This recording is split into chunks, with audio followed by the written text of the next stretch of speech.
Hello and welcome to the Occult Book Review. This week's book is The Druid Code and it's by Thomas Sheridan. The Druid Code, as the cover says, is all about magic, megaliths and mythology. Thomas Sheridan himself is an Irish artist. He's also a writer of true crime and is best known for his book Puzzling People, I think. This particular book concerns itself with the idea of druids and their role in healing and psychology. He investigates megaliths on the western coasts of Europe. Now, Sheridan is not saying that the druids built the megaliths. What he's saying is that they inherited a kind of repository of wisdom, and which they were able to decode and use to help people to overcome the trauma when later Abrahamic faiths came and took over these sites and indeed took over the countries.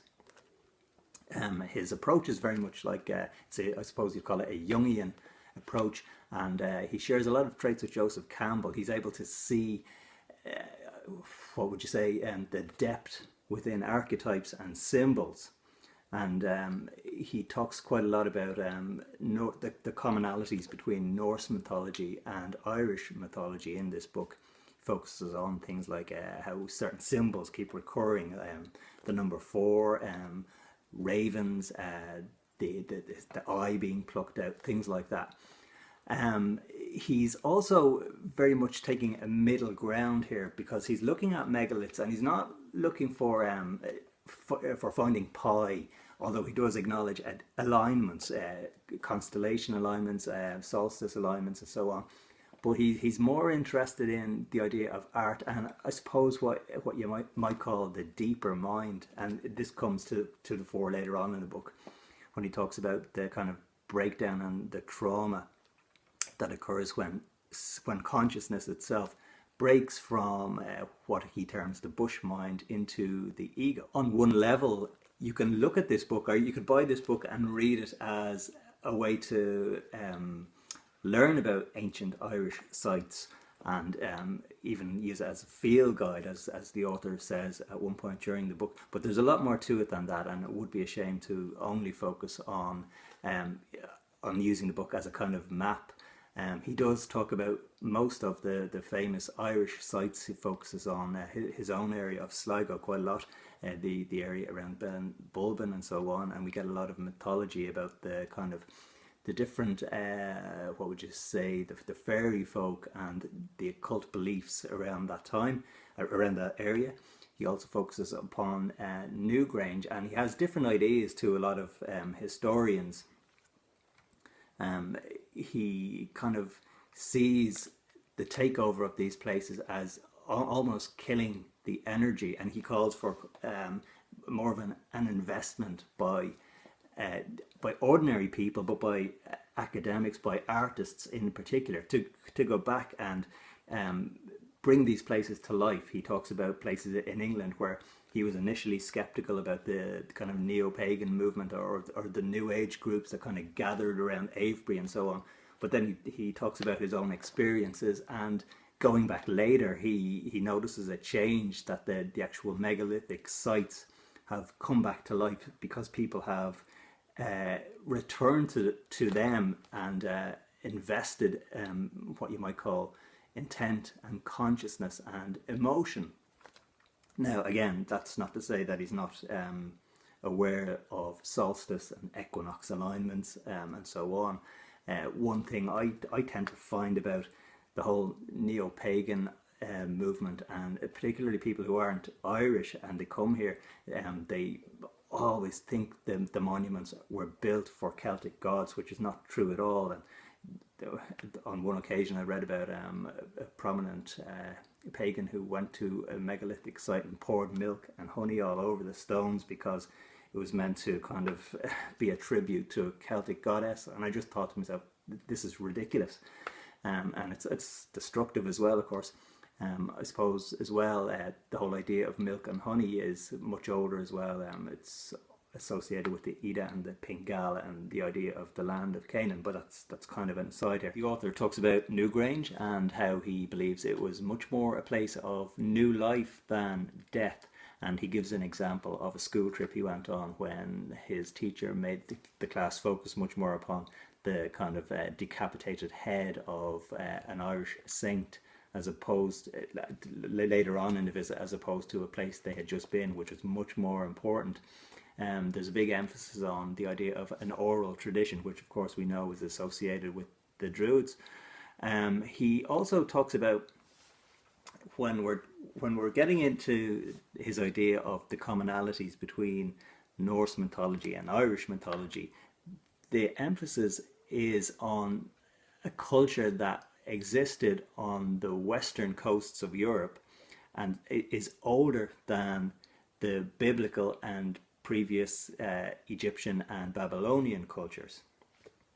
Now, so he talks about the migration patterns. Instead of being from east to west, the kind of movement of the Druids and esoteric wisdom goes from the west to the east, and he talks about a few potential climatic events which would have caused this to occur. But I was thinking myself, like, this is also compatible with contemporary and accepted history if you go deeper into a timeline. So, for example, before 1997 in America, the roots were that the first people came across the Bering Strait, and it was the Clovis people, and these are the people who colonized America.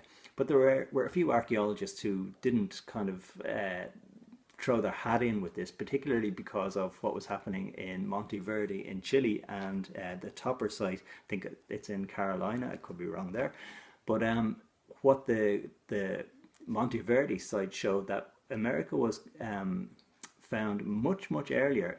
Some archaeologists even saying 33,000 years ago.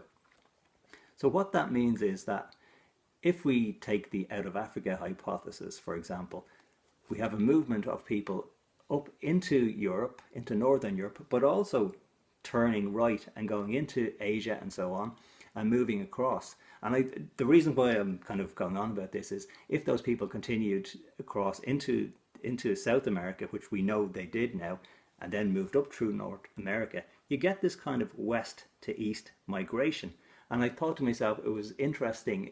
The author talks about the serpent of Norse mythology, and he gives his own kind of example of as to what that might be. But I thought it was interesting that if you take the movement of knowledge, you've all got a serpentine pattern going around the world, and then these people came back down into Northern Europe again. So maybe this is why we have the kind of common archetypes, you know, the good brother and the bad brother, for example, the Cain and Abel story, the Thor and Loki story. In Aboriginal mythology, we have the good brother, the bad brother, and so on. Many archaeologists say that this is because this is representing the kind of the hunter-gatherer society and the farming society, and this is what Cain and Abel represents. But it goes much deeper and much further. And it's kind of an aside, and I'm making a big deal out of it, but it just goes to show that this theory that the author is putting forward, it does actually fit in with what we know about migrations now. It's just that for so long, biblical scholars have held sway, and now even the kind of physical evidence is going against. Later on in the book, the author talks about the potential electromagnetic properties of certain stones placed in certain places. And this is kind of interesting when you think about ley lines and so on. I don't think the author is talking about ley lines in that conventional Arthur Watkins sense, maybe more in the Jean-Michel sense, where particular parts of a landscape are sacred because of the placement, or I suppose you'd almost think of an example as being acupressure or something like that. You know, placing things in a certain place would create a certain reaction. That's how I'm interpreting it. It may not be what the author means, but the reason why I'm talking about this is because he goes into the idea of round towers later on in the book, and them being potentially pre-Christian. And it was something that I didn't really know much about before, but when I looked into what the author was saying, he's absolutely right. Like, there is no mention of Irish monks building round towers. In fact, the author talks about a particular example in ancient Irish annals where they talk about, I think it's 70 round towers being destroyed in an earthquake around the 5th century. And like, if 70 round towers were destroyed at that time, like, Christianity was only coming into Ireland at that time, so there's no way that the Christian monks built round towers that early. So that was particularly interesting for me. It's something that I could look into a bit more, I suppose. But the author has done his homework here. He cites various scholars who have come before him and looked into it. And he talks about the kind of building techniques, how, again, that kind of passage of building technology may have been a movement from west to east as opposed to east to west.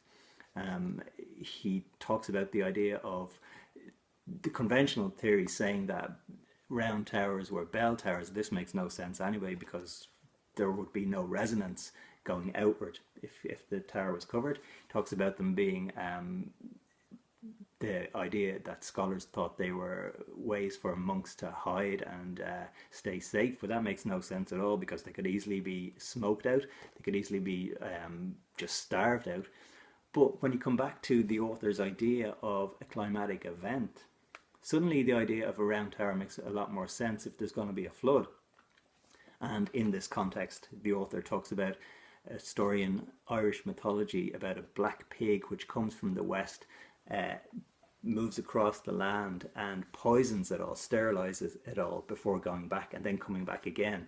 And he talks about certain features of the landscape which are associated with this black pig, where the land was churned up and poisoned.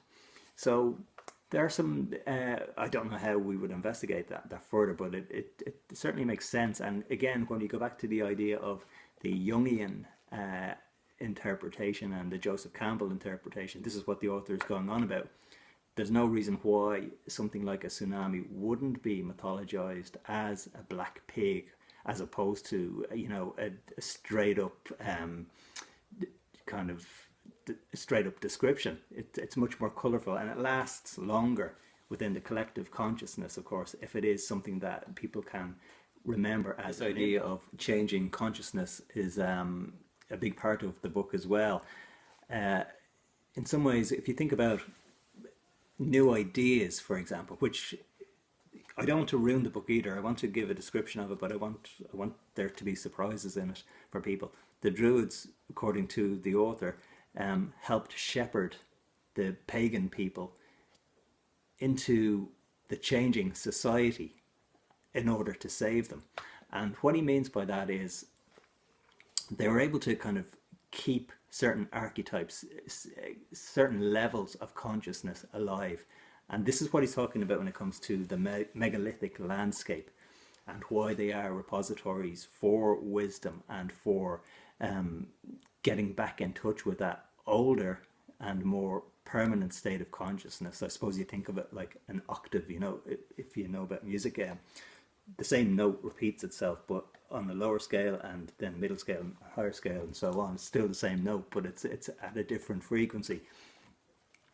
And if you think about the way Mozart was regarded initially, or Van Gogh and his paintings, people would say, but that's not light, that's not color, it's not real. It's not that the painting changes over time and becomes accepted because it changes. It's because of the way people see it and how consciousness changes. So there is always kind of a kind of fluctuation there. And so the idea of a group of people being aware of that and helping to stabilize the change is interesting, I think. And it's pretty much a shamanic role. And this is, again, coming back to the author's idea. He's not saying that the Druids built these megaliths. What he's saying is that that they utilized them. He thinks, he doesn't go into it too much, but he mentions that he believes it was a proto-shamanic people who built the megaliths for these reasons. So I don't want to ruin the book by going into too much more about it. I would highly recommend The Druid Code by Thomas Sheridan. As far as I know, it's sold out on Amazon. I just had to check before I began recording this. So your best bet to get it is through the author's own website. So see you next week for another occult book review.